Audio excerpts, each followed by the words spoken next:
जय हिंद। तो आज हम लोग सार्क कंट्रीज़ का पार्ट 2 देखेंगे। पार्ट 1 में हम लोगों ने पाकिस्तान तक कवर कर लिया था। आज हम लोग उसके आगे देखेंगे। सार्क कंट्रीज़ तो आपको पता ही है, 8 कंट्रीज़ होती हैं टोटल। मालदीव, श्रीलंका, भारत, पाकिस्तान, अफ़गानिस्तान, नेपाल, भूटान, बांग्लादेश। ठीक है, तो हम लोगों ने पाकिस्तान तक देख लिया था यहाँ तक।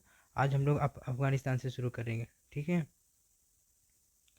तो अफ़गानिस्तान अफ़गानिस्तान की जो राजधानी है वो काबुल है। ठीक है, अफ़गानिस्तान की राजधानी काबुल हो जाती है।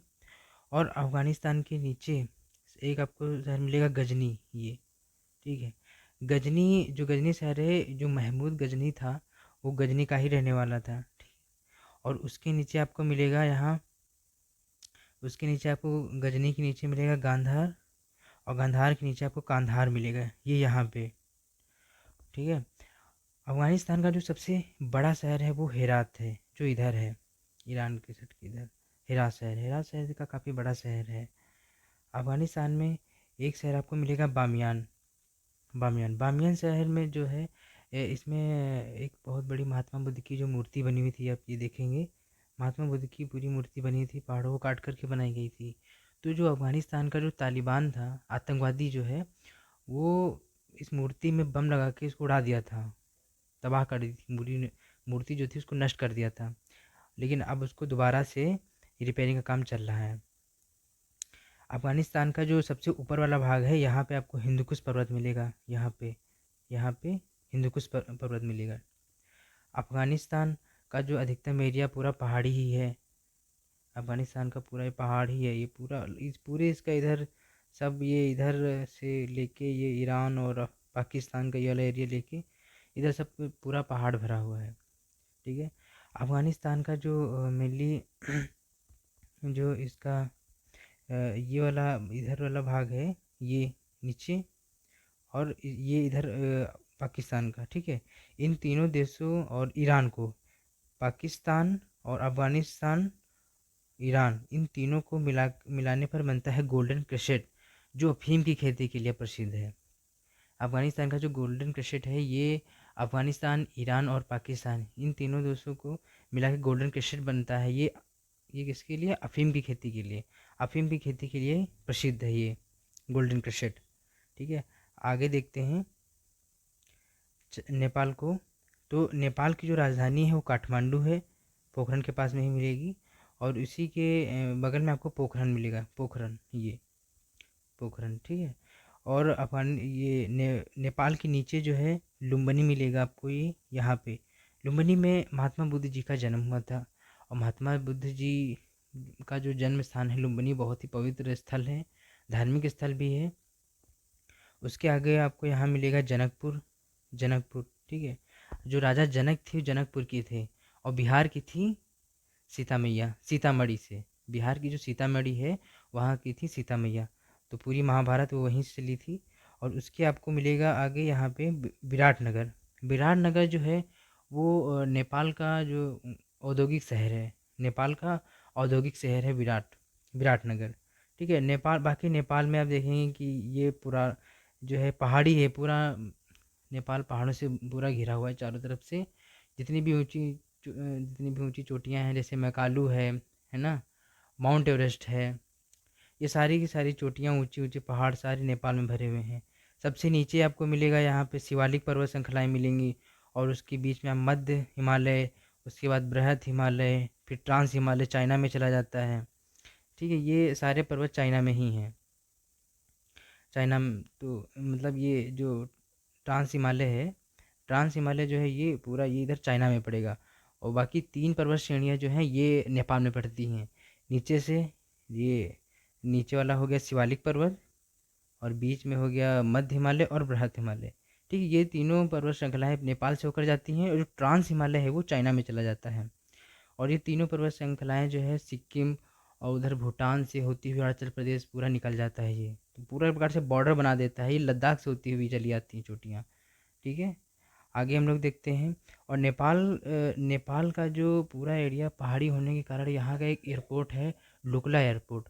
लुकला एयरपोर्ट जो है ये बहुत खतरनाक एयरपोर्ट है, क्योंकि आप लोग देखेंगे इसमें, हाँ इसमें देखेंगे कि जो लुकला एयरपोर्ट है ये इसका रनवे बहुत छोटा है। और जो जहाज़ें ऊपर से नीचे आती हैं, जैसे आप ये देखेंगे कि ये जहाज़ नीचे उतर रही है, टेक ऑफ हो रही है, तो इसके पहले पहाड़ी थी। तो जब जहाज़ लैंड करने के लिए आता है नीचे पे, तो ऊपर से उसको टेक ऑफ करते समय, सॉरी, लैंड करते समय जो जहाज़ है उसको ऊपर से नीचे लाने में काफ़ी कठिनाई होती है, क्योंकि ऊपर का पहाड़ी एरिया बहुत ज़्यादा है और फिर नीचे एकदम से उस जहाज़ को नीचे करना पड़ता है। अभी देखेंगे कि ये जहाज़ जैसे टेक ऑफ के लिए जा रही है, टेक ऑफ इसने किया। अगर ये जहाज़ टेक ऑफ नहीं कर पाई सही समय पर, तो आगे खाई है और खाई में गिर के पूरी तरह नष्ट हो जाएगी, और नहीं तो ये जाके पहाड़ में लड़ जाएगी। एकदम से आपको टेक ऑफ करना पड़ेगा एकदम। अगर आप जरा सी भी इधर उधर कुछ सेकंड का इधर फर्क करें तो आप गए काम से। ठीक है, आगे देखते हैं हम लोग। भूटान। भूटान भूटान की जो राजधानी है वो थिम्पू है। भूटान की राजधानी थिम्पू है, ठीक है। और जिस तरह से नेपाल में उसका लुकला एयरपोर्ट है, उसी तरह भूटान में उसका पारो एयरपोर्ट, भूटान का पारो एयरपोर्ट भी बहुत ज़्यादा खतरनाक है, क्योंकि इधर भी पहाड़ आता है। ठीक है, ये सिक्किम से होता हुआ ये पूरा भूटान अरुणाचल प्रदेश तक उधर जाता है। ठीक है, भूटान में एक काला पर्वत पाया जाता है, ब्लैक माउंटेन। और जो जर्मनी में ब्लैक फॉरेस्ट पाया जाता है, आप लोग इसमें कंफ्यूज ना हो। जो ब्लैक फॉरेस्ट है वो जर्मनी में है, और जो ब्लैक माउंटेन है वो भूटान में पाया जाता है। भूटान में एक भारत है वो योजना चलाई है, ताला परियोजना। ठीक है, ताला परियोजना, यहाँ पे एक ताला शहर भी है। ठीक है, तो ताला जो परियोजना है वो मेनली बिजली बनाती है। और जो ताला उद्योग है वो अलीगढ़ में है। ठीक है, इंडिया में अलीगढ़ में है, आप लोग इसमें कंफ्यूज ना हो। ताला परियोजना जो चलती है वो भूटान में चलती है, और इसके अलावा भी भूटान में दोगाछू परियोजना चलती है। ठीक है, और पूरा भूटान भी इस तरीके से पूरा पहाड़ों से ही घिरा हुआ है भूटान। ठीक है, आगे देखते हैं बांग्लादेश। तो बांग्लादेश जो है सन 1971 की लड़ाई तो सब लोग पता ही है कि क्या हुआ था। तो बांग्लादेश की राजधानी तो ढाका हो गई। ये पहले वो लोग इसे पूर्वी पाकिस्तान और उधर पश्चिमी पाकिस्तान बोलते थे। ठीक है, तो बांग्लादेश में जो राजधानी है ढाका, ठीक है, ये इसकी यहाँ पे ढाका हो गया बांग्लादेश की। और इसी के पास आपको एक शहर मिलेगा नारायणगंज। ठीक है, बांग्लादेश की राजधानी ढाका है, ये जो ढाका हो गया, और इसी के पास में है नारायणगंज। ये दोनों शहर जूट उद्योग के लिए काफ़ी प्रसिद्ध हैं। ठीक है, इन दोनों जगहों में जूट काफ़ी ज़्यादा होता है, जूट। ठीक है, इसके नीचे आपको यहाँ पे चिटगांव बंदरगाह मिलेगा, चिटगांव बंदरगाह। और उसके नीचे आपको यहाँ पे मिलेगा काक्स बाज़ार। ठीक है, काक्स बाज़ार। इसके अलावा जो बांग्लादेश है, इसमें जो अरुणाचल प्रदेश से और जो ब्रह्मपुर नदी आती है और असम से होते हुए, ये ब्रह्मपुर नदी बांग्लादेश में आके ये भी मिल जाती है। और इधर से जो गंगा नदी भारत से होते हुए आती है, वो भी बांग्लादेश में मिल जाती है और ये नीचे चली जाती है। ठीक है, बाकी बांग्लादेश की जो आज़ादी हुई थी 1971 में, 1971 में जो है बांग्लादेश की जो लड़ाई हुई थी, आप सब लोग पता ही है। 1972 में आज़ाद हो गया था। 1972 में आज़ाद हो गया था। और बांग्लादेश की आज़ादी में भारत का बहुत ज़्यादा योगदान था। पूरा इसको जो आज़ादी भारत के द्वारा ही दिलाई गई थी। और जब 1971 की लड़ाई हुई थी तो पाकिस्तान के 92,000 सैनिकों ने आत्मसमर्पण कर दिया था। वो तो एक अलग ही पूरी घटना है, Guinness book of world record है। इतना आत्मसमर्पण अब किसी देश ने नहीं किया है, पाकिस्तान ने किया। अभी भी उन लोग लगता है कि लोग कश्मीर लेंगे। ठीक है, और जो सबसे आधुनिक पनडुब्बी हुआ करती थी पीएनएस गाजी, जो अमेरिका ने दी हुई थी किसको, पाकिस्तान को। और उसको भारत ने अपनी ख़राब पनडुब्बी से मार दिया था जो विशाखापत्तनम में थी। ये देखेंगे, ये पीएनएस गाजी पनडुब्बी है। ठीक है, ये जो है अमेरिका ने दी हुई थी पाकिस्तान को। तो अमेरिका किसी का नहीं है। अमेरिका अमेरिका केवल और केवल अपने फ़ायदे के लिए व्यापार जो है वो, उसको जहाँ पे फ़ायदा होगा वो वहीं पे काम करेगा। अफ़गानिस्तान में क्या था, जब उसने लड़ाई हुई तो अफ़गानिस्तान में बहुत सारे करोड़ों के जो हथियार छोड़ गया। और जब वो लोग हथियारों का मिसयूज़ होने लगा और हथियार खरीदने की बारी आई तो अफ़गानिस्तान वाले लोग अमेरिका से हथियार खरीदते हैं। तो उसकी एक चाल ही अलग ही रहती है पूरा।